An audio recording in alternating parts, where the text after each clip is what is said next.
So today I'm covering a YouTube channel that says stupid things and contradicts themselves all the time. I'm so looking forward to this. Bringing up the bottom of our ranking is the youngest member of the Hero Association, Child Emperor. Despite being an S-rank hero, Child Emperor doesn't look like much, since he's, a 10-year-old kid. But don't let his appearance or age fool ya. This schoolboy is actually one of the world's smartest people, his genius, intelligence, and inventions making him one of the strongest heroes in all of One Punch Man.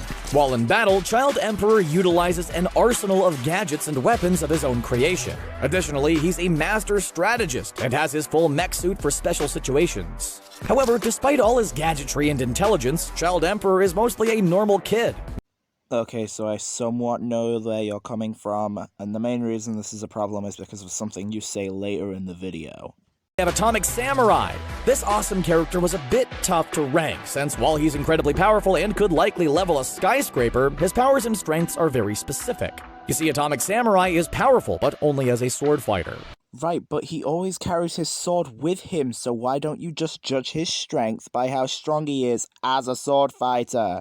Not by the fact that his powers are specific. The first villain in our rankings is none other than Mosquito Girl, a mutant with some unique and powerful abilities. Mosquito Girl is an artificially made mutant by Dr. Genus, the first of her kind that Saitama and Genos encountered. As her name implies, Mosquito Girl is a human-mosquito hybrid of sorts that has great strength, durability, and a whole mess of other abilities.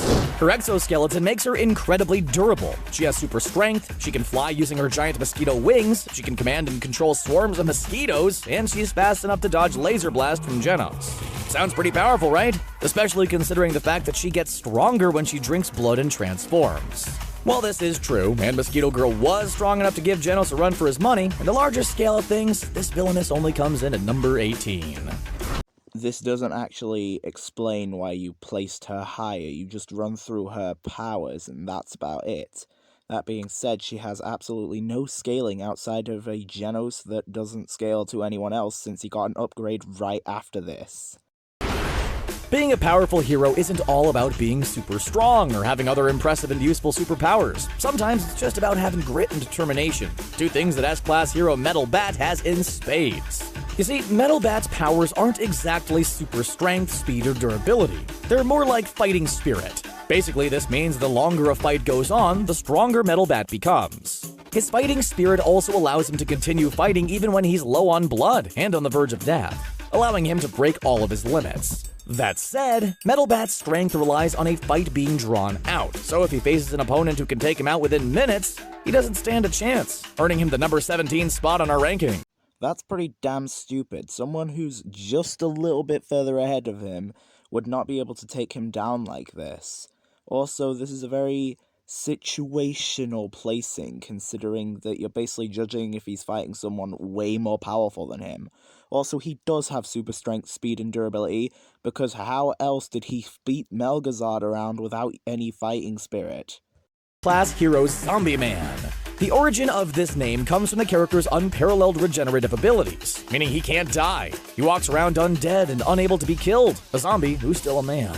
Cool naming aside, Zombie Man's regenerative abilities are easily the strongest in the entire series. On top of this, Zombie Man also has nearly unlimited stamina and endurance, allowing him to never tire during a fight. This, combined with his ability to regenerate himself, makes him both essentially immortal and unstoppable in many regards. Then why'd you place him so low on the list? He's beaten somebody you ranked so much higher than him, that being Carnage Kabuto in the VGS simulator. Undoubtedly Metal Knight, the genius inventor who built himself super strong remote-controlled robots. While the argument against this character making it into the top 15 is obviously he's not super strong without his robots, we're just gonna push that aside. Are you kidding me? Are you kidding me? Sonic is easily one of the fastest villains in the series, capable of moving so fast that he's nearly invisible to the naked eye. On top of his incredible speed, Sonic is a highly skilled combatant, expertly wielding all forms of shinobi weaponry in ways that'd easily overpower even the toughest opponents. Additionally, it's been made clear that Sonic's strength and durability are also at superhuman levels, since he can dislocate a person's shoulder by walking into them, which is honestly pretty rude when you think about it. Right, so on screen he's fighting evenly with a character you ranked in the top 5. Also, you said Atomic Samurai is weak because his skills are specific as a swordsman, but then you also bring up how Sonic has a bunch of weaponry. Nice going there. Nice way to contradict yourself. Character comes from the scene that unfolded from his fight with Moomin Rider and eventual defeat at the hands of Saitama. He's also an incredibly impressive being. It was eventually determined that the Deep Sea King would easily be defeated by an upgraded Genos, or an average S-class hero. So why does he rank above so much of the S-class then? In his normal form, Prisoner has enough strength to defeat Deep Sea King. What? He lost to the Deep Sea King! Let's give you the benefit of the doubt and assume that you meant later in the story, in which yes, that's true. Then why doesn't he rank a little bit higher considering how easily he pummeled said monster that was confirmed to be Deep Sea King level? Also, didn't you say it was determined that he would be able to be beaten by the average S-class hero?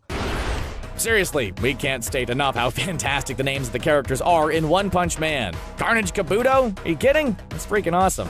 If you think such a badass name belongs to an equally badass character, then you'd be correct. Carnage Kabuto is an uber-powerful mutant created by Dr. Genus of the House of Evolution, standing as the organization's strongest creation. In fact, we've ranked him as the strongest mutant on our list, due in no small part to his beyond ridiculous strength, speed, durability, and massive size, all of which make him incredibly hard to beat. In fact, Carnage Kabuto is so strong that he's used as a measuring stick for how— So this right here proves that you know about the VGS simulator and just chose to ignore it for Zombie Man. How sad. In fact, he's beaten current Genos in the VGS 50-something times. And you still ranked Genos in the top 5 and put this guy in the top 10. Makes sense. everything about him. Flashy Flash is something of a flashy hero. This uber-powerful character's name is derived from the fact that he's likely the fastest hero in the S-class, capable of striking his opponents multiple times in a tenth of a second. Due to his immense speed, it wasn't even a question if Flashy Flash would make the top 10. It was just a given. Not only is he faster than speed of sound Sonic, he also has strength and durability to match. Capable of destroying massive boulders and taking hits from the highest level villains with only a small amount of damage taken. Sounds pretty badass, right? Throw in his fighting skills, which are said to be the best in the S-class, and his awesome katana, you have one of the strongest heroes in the series. Yeah, and you didn't even do him justice. You didn't mention how he fought a Garo that's stronger than the one that Darkshine fought. You even put him below Garo and Darkshine. And Genos Garo too, for some reason. Now we finally come to arguably the best and coolest character in the series, Genos, the pretty boy cyborg with a cool design and even cooler powers. While Genos' backstory might be so frustratingly boring that Saitama demanded he keep it to 20 words, his power is nothing to scoff at, especially since he can be upgraded with ease to become an even more effective hero. With his G4 upgrades, Genos has the power to defeat the strongest monsters in the series with 1 or 2 attacks, showing that he has definitely earned his S-class rank. On top of the great strength, durability, speed, and stamina that his cyborg body gives him, Genos is also able to shoot out an arsenal of different weapons. If he does manage to get damaged, he can always be rebuilt, making him basically immortal. Without a doubt, Genos is still one of the top 5 strongest heroes in the series. This segment here was the biggest piece of apery I've ever seen. You didn't prove that Genos could beat the strongest monsters in the series with just a single attack or 2. In fact, he still gets pummeled by the strongest monsters in the series. One said monster that pummeled him was Gran Sira Ugly, and then Bang one-shot Gran Sira Ugly, and you put Bang at 7. 2 spots behind Genos, how does that make sense? Speaking of Gran Sira Ugly, where was he? He wasn't on this list at all. And as for Darkshine being below Genos, use your dang head, he wasn't damaged by Bang's attacks that one-shot Gran Sira Ugly. How is he behind Genos in any way possible? And Genos can be killed. He, in fact, almost self-destructed against Mosquito Girl, so it's very possible for him to die. Wondering who the heck's this Blast guy is, and that's fair, since he's yet to actually show up in the series. So if we've never seen the guy, how do we know he's strong enough to be considered number 2 in our rankings? Easy, because he's the number 1 S-class hero in the series. Excuse me? King is ranked number 7, but he's not even stronger than the average person. Like, Wow, and you ranked Atomic Samurai below Genos, even though Genos is ranked lower than Atomic Samurai. These rankings mean nothing. Now it's time for my genuine opinion, and oh my god, that was awful! They didn't prove anything they said. In fact, they just said something, and if you questioned it, well, then you wouldn't get an answer. They rank characters in specific spots without actually explaining why they are more powerful than the previous character ranked below them. They rank characters who lost to each other higher than the character that they won against. The rankings made zero sense, and they contradicted themselves countlessly throughout the video. I haven't even brought up all my issues with this video. That's how bad it is. There are characters missing in here that should have been in this video, like Goketsu, Grand Zero Ugly, Bakuzan, Suiryu, is that how you pronounce it? Orochi, Phoenix Man, Watchdog Man, and so many more. Sometimes they just ignored parts of the canon. This list is just about the most awful thing I've ever watched.